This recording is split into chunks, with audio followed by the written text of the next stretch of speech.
Então, pessoal, vamos aqui para a segunda parte do capítulo 11, né? Capítulo sobre autômatos de pilha. Vamos falar agora formalmente de como é que é uma computação no autômato de pilha, como é que eu aceito, como é que eu rejeito.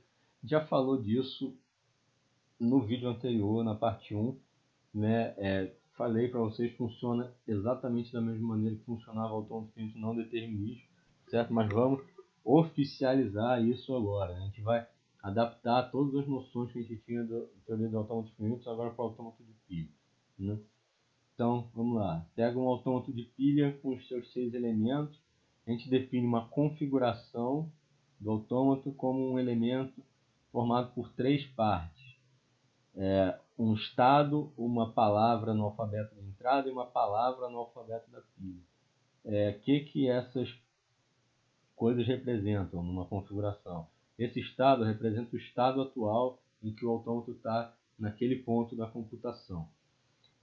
Essa palavra, que é uma palavra no alfabeto da entrada, representa a parte da palavra que ainda não foi processada pelo autômato, ou seja, o que resta ainda para o autômato processar, tá certo? Da palavra que ele recebeu como entrada. E o U, que é uma palavra no alfabeto da pilha, representa a situação da pilha naquele momento, ou seja, tudo que está armazenado na pilha naquele momento específico da computação. E aí, enfim, como a pilha em princípio é pensada como sendo uma coisa vertical, e aqui a palavra U vai ser escrita horizontalmente, a gente tem a convenção de que o topo da pilha é o símbolo que está, o primeiro símbolo de U, e o que está mais a fundo da pilha é o último símbolo de U. Tá certo? Por que essa convenção é boa? Porque o próximo símbolo que vai ser lido na entrada é o primeiro símbolo de W, né? Então, o próximo símbolo que vai ser consultado no topo da pilha também é o primeiro símbolo de U. Então, quer dizer, na próxima transição, você vai consultar o primeiro símbolo de W e o primeiro símbolo de U. Fica uniforme dessa maneira. Tá certo?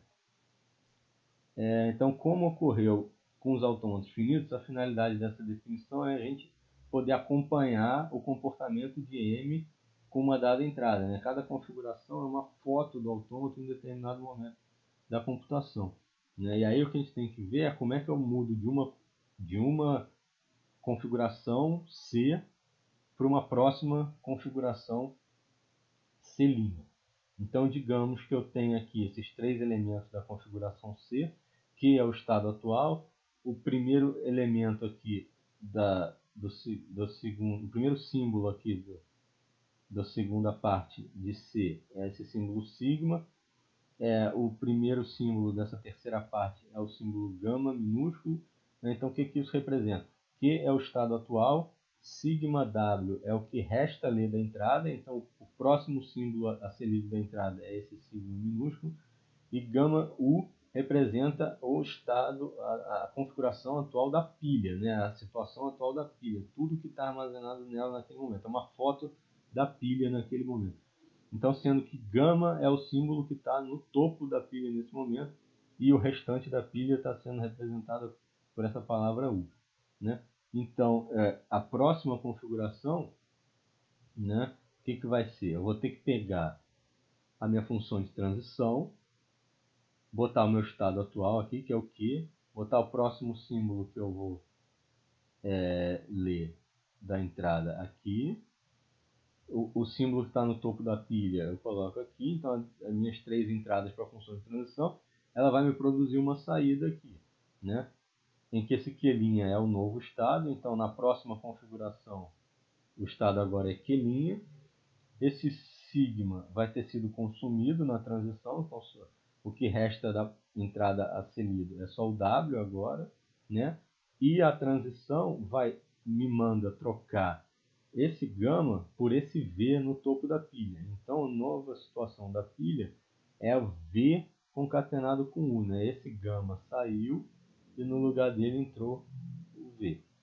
Então, eu mudei dessa configuração C para essa configuração C'. E a notação é esse T deitado, C para C', eu vou da configuração C para configuração C', eu posso dizer que C' é a configuração seguinte de C. Tá? Então tá, uma computação de M é uma sequência de configurações, isso é a mesma coisa que eu tinha no autômato finito. No autômato finito, uma computação do autômato é uma sequência de configurações. No autômato de pilha também. Uma computação de M é uma sequência de configurações. Então essas definições são as mesmas. Tá? É uma sequência de configurações em que eu consigo sempre ir de uma para a próxima através de uma transição. Né?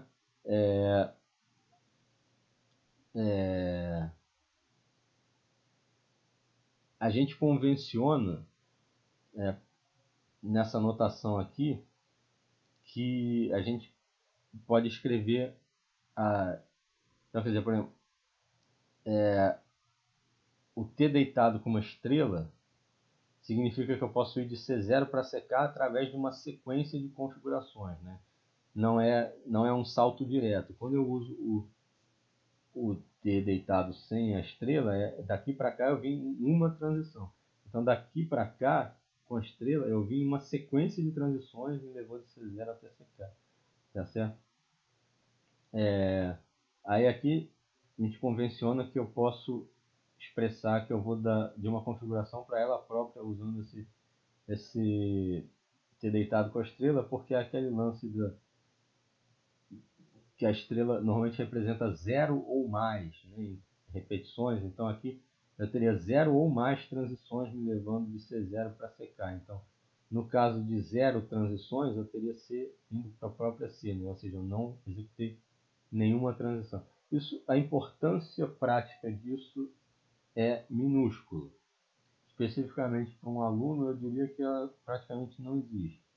Tá? Enfim. Agora,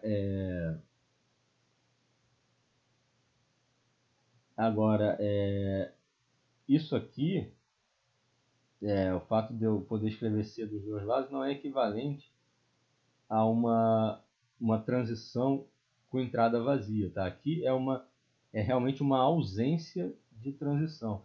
Porque, por exemplo, aquele autômato M2 eu tinha essa transição sem consultar a entrada e a pilha, que simplesmente mudava de Q1 para Q2. Mas aqui são duas configurações diferentes, tá? Porque um dos três componentes da configuração mudou de um lado para o outro. Então aqui realmente aconteceu uma transição. Tá bom? Vamos lá. Supondo eu tenho essa configuração aqui em algum momento na computação do primeiro autômato M1. Tá? Então, eu estou no estado Q1, isso é o que me resta ler da palavra que eu recebi na entrada, e isso é o que tem na pilha no momento. Só tem um A na pilha no momento. Então está aqui, aí eu vou executar uma transição. Bom, por aquela tabela, quando eu estou no Q1, eu simplesmente leio o próximo símbolo da entrada e empilho ele. Então eu retiro esse símbolo daqui, ele foi lido da entrada, então não está mais aqui. E ele foi empilhado. Então agora eu tenho dois A's aqui na pilha. Eu vou empilhar esse B, então eu retiro ele da entrada, não está mais aqui. E ele é empilhado no topo da pilha, então agora fica BAA. O topo da pilha é à esquerda, lembrando, né?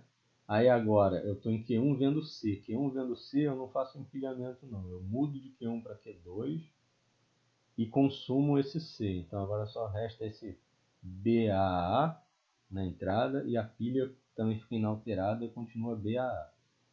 Aí em Q2 eu comparo o símbolo da entrada com o símbolo no topo da pilha. Aqui no caso os dois casaram, então eu consumo o símbolo da entrada e desempilho esse B. Então só resta o AA para ser lido e a pilha foi reduzida para AA. O primeiro A daqui vai casar com o primeiro A da pilha, ele é consumido e desempilhado, e depois de novo esse A vai casar com esse A, ele é consumido e desempilhado. Então aqui, essa é a minha configuração final. A partir daqui não tem... A entrada já foi toda lida, ou seja, esse epsilon significa não resta mais nada da entrada a ser lido. Esse segundo epsilon representa a pilha está vazia, não tem nada na pilha. Então aqui eu consegui, e essa é essencialmente a única computação possível começando desse ponto aqui, tá? No autômato M1. Então aqui o que aconteceu? Eu terminei no estado final, lendo a entrada toda e esvaziando a pilha. Então é exatamente o que eu gostaria, né, para aceitar uma palavra. Terminando o estado final, li a palavra toda e esvaziei a pilha, tá? Agora, apesar daqui eu só ter uma computação possível, nem sempre isso é verdade, né? Lembrando que quando o autômato é não determinístico, sempre tem o risco de aparecer um momento em que eu tenho várias computações possíveis, né? Por causa de transições, de escolhas não determinísticas de transição. Então vamos considerar agora o autômato M2 e começar nessa configuração inicial aqui, o estado Q1. Eu vou ler na entrada a palavra A, B e a pilha está vazia nesse momento. Então está aqui. Aí eu vou ler esse A, né? Quando eu estou em Q1, eu leio um símbolo da entrada e empilho ele. Então eu vou ler o Q1, eu vou continuar em Q1, eu vou ler o primeiro A, então ele some aqui na entrada e ele vai ser empilhado aqui.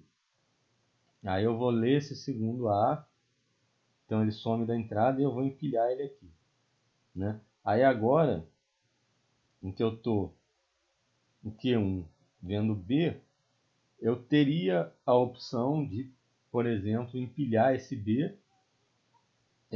aqui na pilha, né, e esvaziar a entrada. Mas eu tenho uma segunda opção, né, que é aquela transição não determinística, que diz que a qualquer momento eu posso simplesmente trocar do estado Q1 para o estado Q2 e ponto final. E dali em diante fazer as coisas de acordo com o Q2, que é desempilhar, né? E é o que ele optou por fazer aqui. Então, entre ler o B, empilhar o B e continuar em Q1 e a segunda opção de não mexer na entrada, não mexer na pilha e mudar para Q2, ele escolheu essa segunda opção. Então, ele foi para Q2 aqui. Aí, em Q2, o comportamento é compara esse B com o topo da pilha e se eles casarem, consome esse símbolo da entrada e desempilha o topo da pilha. Eles não casaram, não tem nenhuma transição descrita na tabela para quando eles não casam. Então eu simplesmente travo aqui e acabou. Essa é uma computação que termina em travamento. Não leu a palavra inteira, não esvaziou a pilha, então tudo errado aqui, certo? É uma rejeição forte. Tem outras possibilidades também. Aqui eu poderia mudar de Q1 para Q2 logo no início, né? Ou eu poderia mudar de Q1 para Q2 depois de empilhar o primeiro A, né? Então quer dizer, aqui eu mudei de Q1 para Q2 depois de ter empilhado dois A's.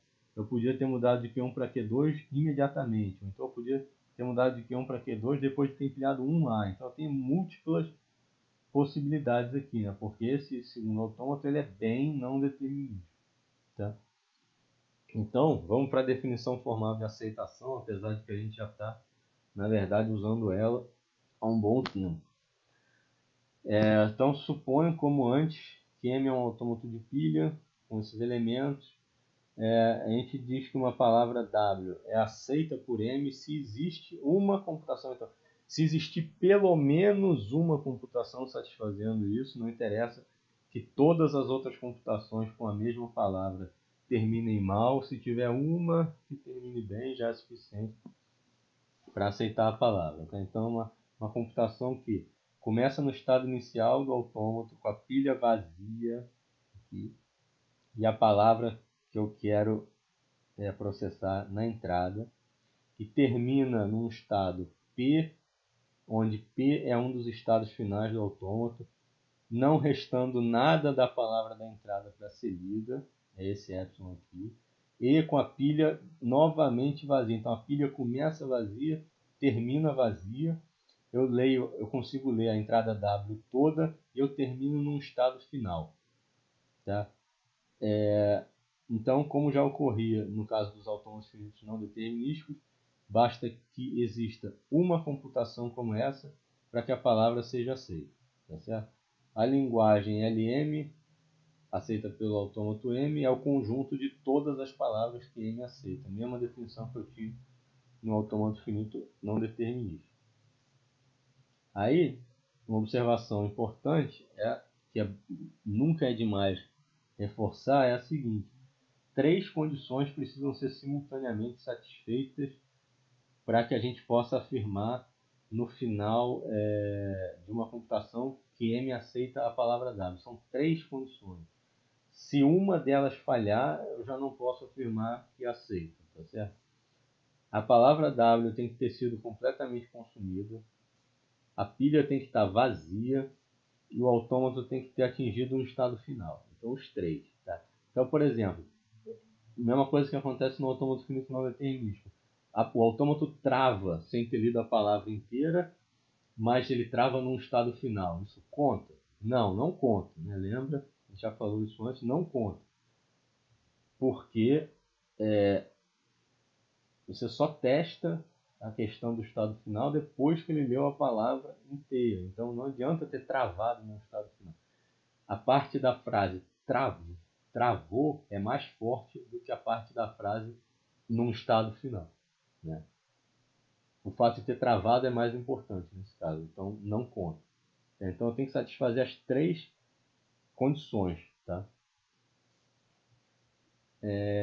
A condição referente ao estado final não aparece na descrição que a gente fez no início, né, na parte 1 do capítulo, do vídeo da parte 1 do capítulo. Né? E ela pode, na verdade, até ser retirada, dependendo de como você escrever isso. Tá? Agora, conforme eu falei, né, por conveniência de ficar mais fácil montar alguns autômatos e por uniformidade de que o autômato que vem antes na hierarquia e o autômato que vem depois na hierarquia tem estados finais, a gente mantém a definição incluindo estados finais. Certo? Agora, a gente vai discutir a construção de autômatos de pilha para 3 linguagens. Tá? Então, com isso, a gente vai ter a oportunidade de chamar a atenção para algumas dificuldades comuns e também desenvolver algumas técnicas simples na construção de autômatos um pouco mais sofisticados. Vamos considerar, em primeiro lugar, a linguagem livre de contexto, essa aqui, a IDI, com I maior ou igual a 0. A gente viu, quando a gente estava vendo o lema do bombeamento de linguagens regulares, que o primeiro lema do bombeamento, né, que essa não é uma linguagem regular. Tá? Aí a gente já mostrou que essa é uma linguagem livre de contexto, porque a gente já construiu uma gramática livre de contexto para ela. Né? A gramática é até bem simples, era uma variável só, então ficou bem claro como é que uma coisa que era impossível fazer no modelo anterior foi super simples de fazer nesse novo modelo, então realmente tem um ganho forte de poder expressivo aqui. Né? Mas enfim, então a gente mostrou que essa linguagem é livre de contexto usando gramática, agora vamos mostrar também que é livre de contexto usando autômato de pilha. Né? Então vamos lá. Então, o que tem que acontecer? Eu tenho que lembrar de quantos A's eu vi aqui para poder comparar com a quantidade de B's que eu vou ver em seguida e ver se as duas quantidades são a mesma. Né? Muito bem. Então, inicialmente, se eu achar um A na entrada, eu ponho um disco na pilha. Se eu achar um B na entrada, eu mudo de atitude e passo a desempilhar. Né? Então, eu vou passar a comparar a entrada com a pilha, removendo um disco da pilha para cada B que eu achar na entrada. Inclusive para esse primeiro B que eu achei. Quer dizer, o primeiro B faz eu mudar de atitude, mas ele também faz eu remover um disco da pilha. Tá certo? Os Bs seguintes só fazem eu remover o disco da pilha, não mudo mais de atitude. Então, aqui a tabela. Então, se eu estou no estado Q1, vejo A na entrada, eu empilho esse A. Certo? Se eu estou no estado Q1 e vejo um B, se eu tiver um A no topo da pilha, eu desempilho esse A, aqui está o desempilhamento, e mudo para Q2. E aí em Q2, para cada B que eu vejo na entrada, se eu tiver um A no topo da pilha, eu desempilho esse A. Só isso. Certo? Se a pilha esvaziar e eu conseguir ler a palavra inteira, essa é uma palavra que está nessa linguagem aqui, a IDI. Bom, Q1 vai ser o estado inicial, né? E aí tem que tomar um pouco de cuidado com a escolha dos estados finais. Primeira impressão talvez é que Q2 é o único estado final. Só que o autômato só pode alcançar Q2 se tiver algum símbolo na entrada, né? Porque veja aqui pela tabela, para eu chegar em Q2 eu tenho que ver pelo menos um B, né, em algum momento. É a única maneira de eu executar essa transição que troca para o estado Q2. Então, se eu botar só o Q2 como estado final, o autômato não vai aceitar o epsilon, né? Porque o epsilon, a palavra epsilon não vai ter nenhum símbolo B para me levar para o estado Q2, mas a palavra epsilon deveria ser aceita, porque aqui é i maior ou igual a zero. Então, quando i for zero, a palavra resultante aqui é justamente o epsilon. Então, epsilon está dentro da linguagem, epsilon deveria ser aceito, certo? Então, se eu botar só o Q2 como estado final, epsilon não vai ser aceito.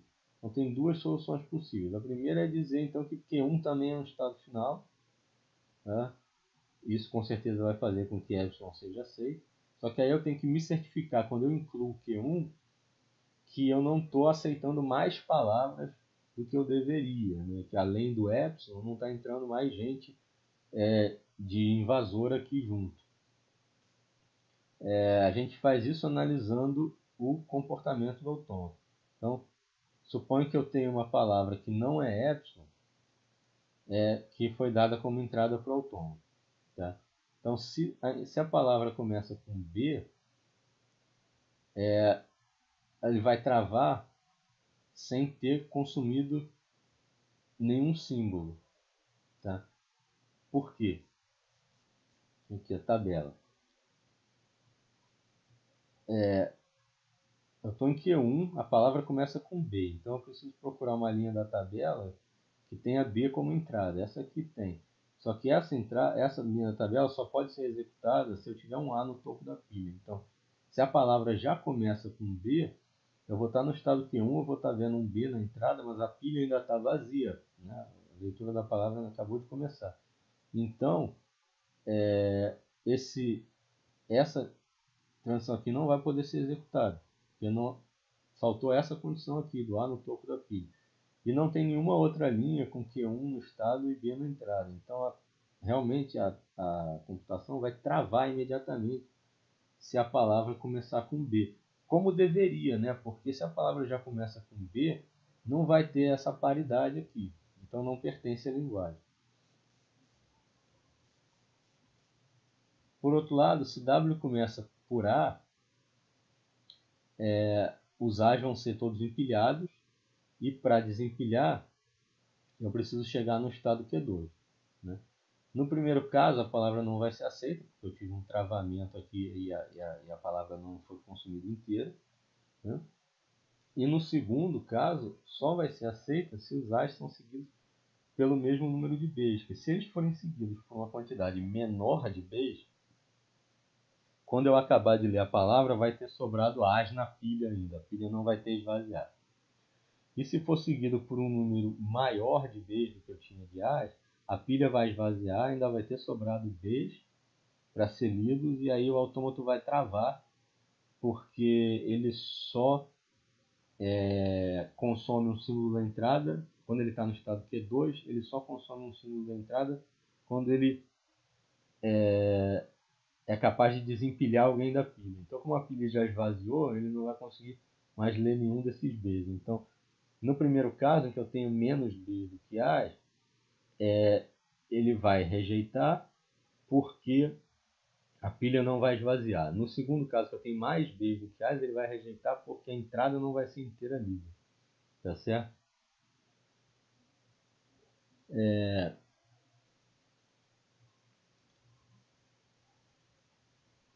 Então, não está entrando mais ninguém na minha linguagem além do epsilon, quando eu coloquei Q1 como estado final. Então não tem problema, eu posso colocar Q1 como estado final e o autômato resultante vai aceitar exatamente a linguagem L, vai estar tudo bem. Certo? A segunda possibilidade é alterar as transições e dar ao autômato a alternativa de, sem consultar a entrada ou a pilha, mudar do estado Q1 para Q2. Ou seja, se eu quiser que o único estado final seja Q2, eu tenho que deixar o autômato migrar sozinho para Q2 para que o epsilon tenha chance de ser aceito. Né? Aí ficaria dessa maneira aqui. Né? A qualquer momento, sem consultar nem a entrada nem a pilha, eu posso mudar de Q1 para Q2. Ou, né, eu posso empilhar um A. Então, quando eu estou em Q1, eu sempre vou ter a alternativa de ou tiro um A da entrada, empilho ele, ou mudo para Q2 sem fazer nada. E aí em Q2, cada B que eu vejo na entrada e cada A que eu vejo no topo da pilha, eu tiro o B da entrada e desempilho o A. Né? E dessa maneira pode ficar só o Q2 sendo o estado final que a linguagem vai ser aceita. Agora, o problema com essa estratégia é que a transição que a gente acrescenta pode ser executada enquanto o autômato está no estado Q1, não importando o que está sendo lido nem o que está na pilha. E aí, de novo, para ter certeza de que eu não estou inserindo palavras a mais na linguagem do que eu deveria, ao acrescentar essa transição, eu estou tentando inserir só o epsilon. Né? Então, para ter certeza de que eu não inseri ninguém a mais junto com o epsilon, eu tenho que analisar o que o autômato faria se essa transição fosse usada no momento errado. Então, em primeiro lugar, se o autômato está no estado Q1, ele não pode transicionar lendo B, tá certo? No estado Q1, lendo B, ele não transiciona. Tá? O único jeito que ele não tem nenhuma linha no estado Q1 e entrada B, certo? Então, a única maneira dele tentar não travar numa situação como essa é ele simplesmente usar essa primeira linha aqui e mudar de Q1 para Q2. Mas ele faz essa mudança sem ter lido esse B da entrada. Então, esse B da entrada continua ali. Tá certo? Então, e aí uma vez que ele leu, que ele mudou para Q2, ele vai ter mudado para Q2. Eu tenho uma transição em Q2 com entrada B, mas eu preciso ter A no topo da pilha. Então, se a entrada começa com B, ele também não vai poder executar essa linha, porque a pilha ainda está vazia nesse momento. Então, ele vai travar. Qualquer entrada que comece com B, ou ele trava imediatamente no estado Q1, ou ele usa essa primeira transição para ir para o Q2 e aí trava no Q2. Grande diferença. Né? Então, a única chance dessa nova transição dar problema seria se a palavra começar com as, então ele estiver lendo as, e aí ele executar essa transição que permite mudar de estado antes de acabarem os as. Tá certo? Então, quer dizer, porque a ideia é que ele tem que executar essa segunda linha aqui até acabarem os as, depois ele executar essa aqui para ir para Q2 e aí executar em Q2 para ler os Bs. Esse seria o correto. Então, se ele fizer no momento errado, ele vai executar essa transição sobrando as ainda por serem lidos. Tá certo? Então, ele vai ir para o estado Q2. E aí, só que no estado Q2, com entrada A, não tem linha nenhuma aqui. Então, se ele fizer essa mudança cedo demais, ele vai travar no estado Q2. Ele vai chegar no estado Q2 tendo A na entrada, não B, tendo A na entrada, e vai simplesmente travar também. Então, não tem risco dele aceitar nada novo, além do que deveria, tá certo? Então, ele continua aceitando exatamente o que deveria, apesar dessa alteração na tabela de transição. Certo? Então, a linguagem, agora a gente vai para uma um segundo exemplo. É uma generalização do primeiro exemplo. Nessa linguagem L2 agora, a gente quer que os números de A's e B's sejam iguais. Na primeiro exemplo, isso também acontecia, mas eu tinha uma ordem, né? Todos os A's, depois todos os B's. Agora os A's e B's podem estar misturados, como está nesse exemplo aqui, por exemplo. Mas a quantidade total de B's tem que ser igual à quantidade total de A's. Certo? Então, repara que a linguagem do exemplo anterior está contida nessa. Essa é mais ampla, porque agora a ordem não importa mais, a ordem dos A's e B's. Então a gente vai tentar construir um autômato de pilha que aceite L2 usando a mesma estratégia do exemplo L1. Então quando a gente acha um A, a gente empilha o A, quando a gente acha um B, a gente desempilha o A. O problema é o que a gente faz, por exemplo, quando a gente se depara com uma palavra como ABBA. Porque nesse caso a gente começaria empilhando A, né? Só que em seguida a gente teria que desempilhar dois A's, por causa desses dois B's que aparecem aqui. Só que só tem um A na pilha, então como é que a gente desempilha esse segundo A?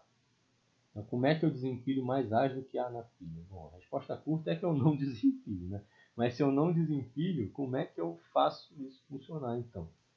Então a estratégia que a gente vai adotar, na verdade, vai consistir em construir um contador, tá? Entre aspas. A gente vai contar coisas na pilha.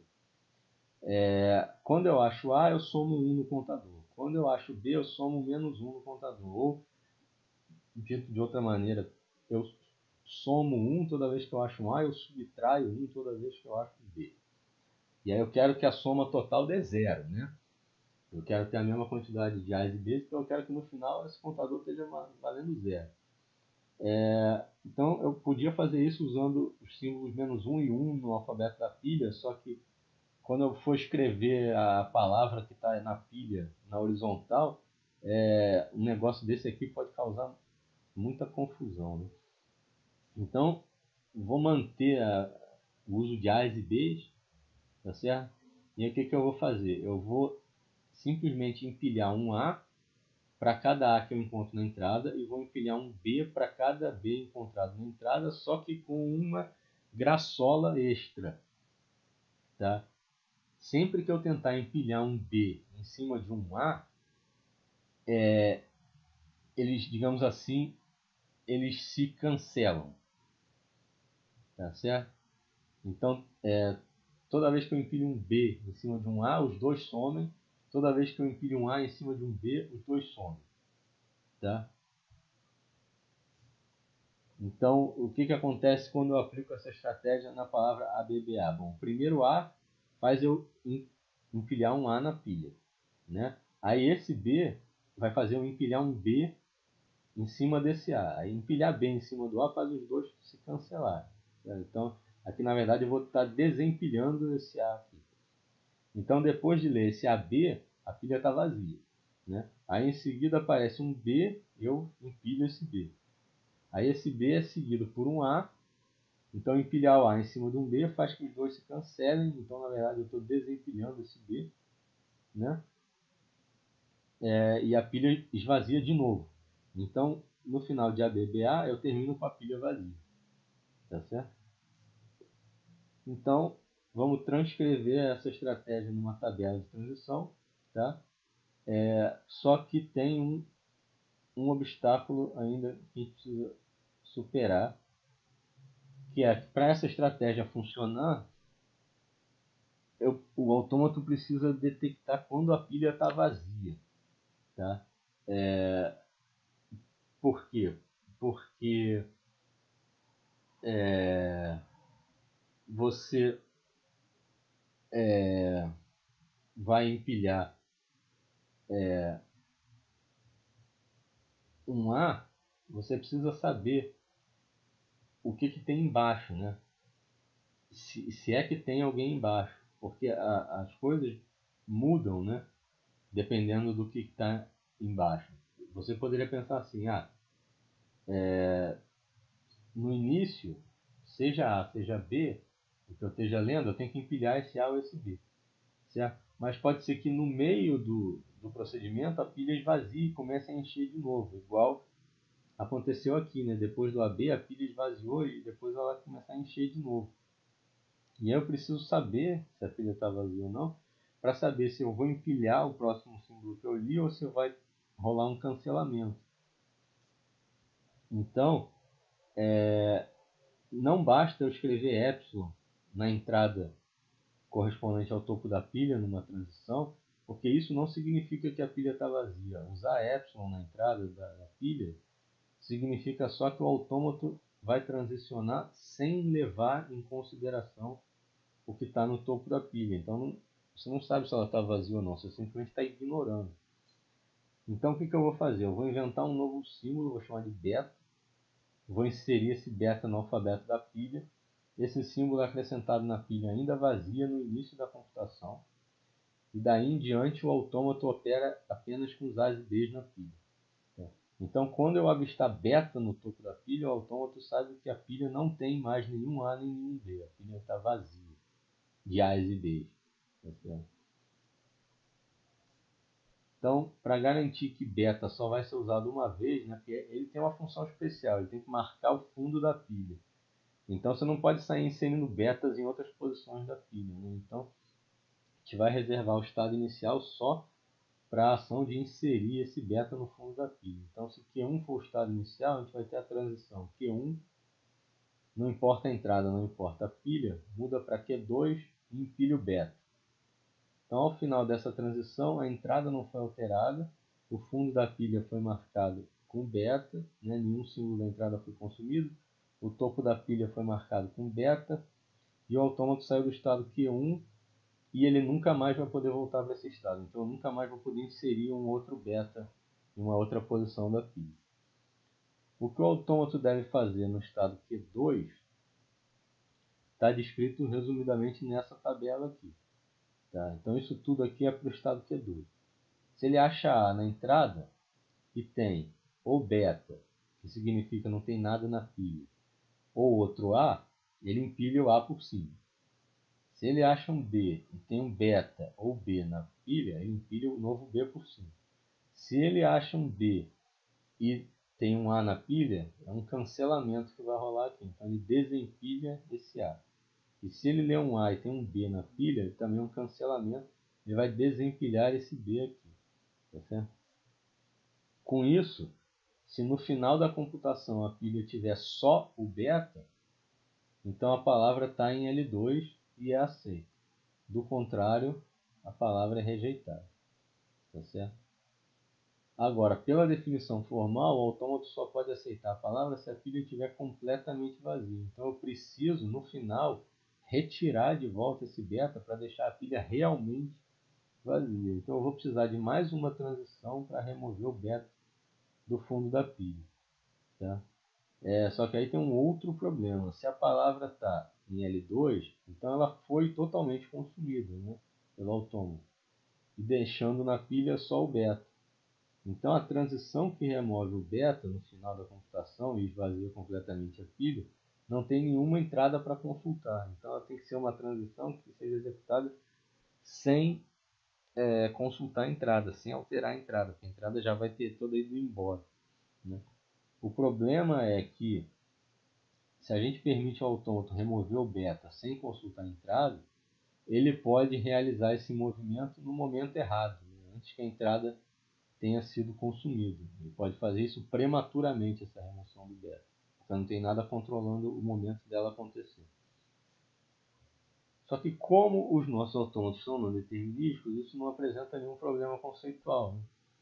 Né? Porque, enfim, se você retira o beta antes, você vai dar numa computação, você vai ficar numa computação que vai dar errado. Mas não tem problema, porque desde que exista pelo menos uma computação que dê certo, que vai ser a que retira o beta no momento correto, você vai continuar aceitando aquela palavra. Então, o fato de ainda haver símbolos na entrada, quando eu retiro o beta, abre a possibilidade do autômato continuar a computação depois de ter retirado o marcador do fundo. Mas para evitar isso, né, o que a gente faz? Quando a gente remove o beta, a gente troca de estado. E nesse estado Q3, não vai ter transição nenhuma. Então, quer dizer, a gente quer que o beta seja retirado estritamente no final da computação. Se a transição de retirar beta foi executada prematuramente, o autômato vai cair num estado Q3 em que ele não consegue fazer nada. Então, toda vez que ele remover o beta prematuramente, ele vai simplesmente travar. Então, vão ser computações que vão rejeitar, não tem chance de eu aceitar nada indevidamente por causa de uma remoção prematura do beta. Tá certo? Então, se o autômato decidir remover o marcador antes da entrada ser totalmente consumida, ele vai ser obrigado a travar e não vai poder aceitar a entrada nessa computação. Tá certo? Como a pilha só vai poder se esvaziar completamente em Q3, que é quando o beta é removido, é claro que esse vai ser o único estado final desse autômato. Tá? Então, resumindo, a gente tem um autômato que tem AB como alfabeto de entrada, AB beta como alfabeto da pilha, estados Q1, Q2, Q3, o Q1 é inicial, o Q3 é final, e a função de transição é dada por essa tabela aqui, completa agora. Se eu estou em Q1, eu mudo para Q2 e empilho beta sem ler nenhum símbolo da entrada. Já em Q2, se eu vejo A na entrada e beta no topo da pilha, eu empilho o A. Então, por que aqui eu escrevi A beta? Porque é aquela regra, né, de como é que funciona a transição. A transição manda, né, eu sempre tenho que olhar o segundo elemento da saída junto com esse terceiro componente da entrada. Porque a regra diz retire isso e insira isso no lugar. Então, para eu poder manter o beta e empilhar o A por cima, como a regra diz retire isso e insira isso no lugar, eu tenho que inserir aqui A beta. Certo? Quer dizer, eu vou retirar o beta e inserir A beta no lugar. Então, é como se o beta ficasse parado e eu empilhasse o A por cima. Mesma coisa aqui embaixo com esse B beta. Certo? E aqui, se eu vejo A e o topo da pilha é A, eu empilho esse A por cima do A que eu já tinha. Mesma coisa com B na entrada e no topo da pilha. Se eu vejo B na entrada e A no topo da pilha, eles se cancelam, né? Então eu desempilho esse A. Então substitui esse A por epsilon, ou seja, desempilha o A. E aqui, se A na entrada e B no topo da pilha, eu desempilho o B. E finalmente, a qualquer momento, sem consultar a entrada, se eu estiver vendo beta no topo da pilha, eu posso desempilhar esse beta e ir para o Q3 para terminar de esvaziar a pilha. Tá bom? Agora, o terceiro exemplo é o conjunto das palavras no alfabeto AB que tem mais As do que Bs. Então, a L2 era quantidade igual de A's e B's, agora a L3 é mais A's do que B's. Tá? Então vamos lá. À primeira vista, pode parecer que o autômato é essencialmente igual ao anterior, bastando alterar a condição de que a palavra é aceita. Né? Se no final da computação do autômato do exemplo 2 sobram A's na pilha, então significa que a palavra da entrada tem mais A's do que B. Só que tem alguns problemas técnicos, né? Sempre, que surgem quando a gente tenta implementar essa estratégia. A primeira dificuldade é que a gente não tem como codificar nas transições o fato de não ter mais símbolos na entrada. Não tem como detectar a entrada já foi inteiramente lida. Isso não existe. Certo?